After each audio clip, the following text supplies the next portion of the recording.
Well, apparently the government has finally decided to respond to a petition calling for an end to the financial support for asylum seekers.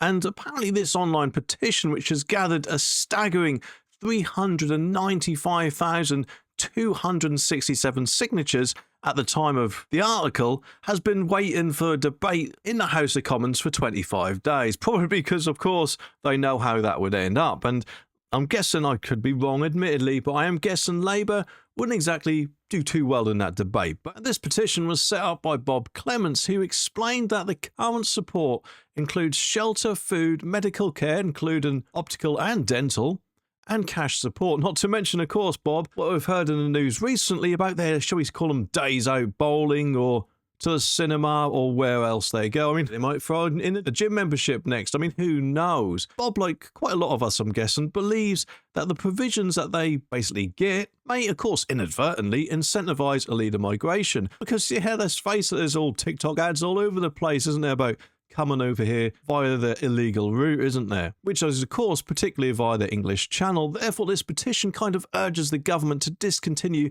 these support measures and payments. But in response, what did the government do? Did they actually see the error of their ways, or did they kind of give this petition a slap in the face without it even having a debate? Well, I'm betting you can probably guess the outcome of that, because in response, the government stated on June the 23rd that they are determined to tackle illegal migration, to end the use of asylum hotels, which sounds promising. However, they acknowledge that there is a legal requirement to support asylum seekers who would otherwise be living on the streets, they say.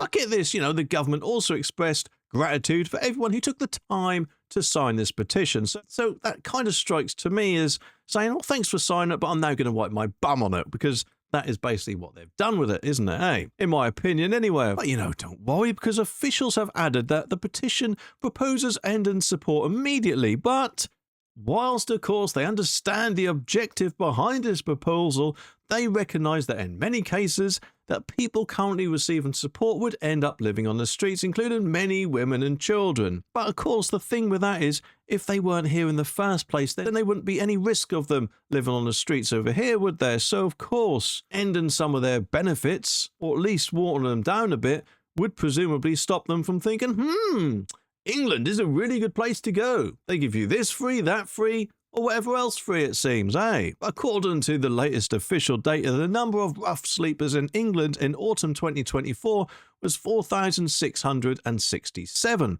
And if the support currently given to every asylum seeker were immediately ended, this number would increase significantly, they reckon. But it seems they aren't finished there, because it says the government added that it's aiming to increase the pace at which applications are checked to cut the individual number entering the UK systems. And they wrote, we believe a better approach is to continue speeding up the processing of illegal asylum claims, thereby giving them probably a big green tick quicker.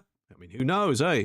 So that people who are genuine refugees can be accepted, and those who are not can be rejected and removed. Well, of course, that is what everyone is asking for. But of course, it seems that they, shall we say, very lackluster in actually rejecting and removing people, even though, of course, they are illegally entering the UK if they come from the safe country of France.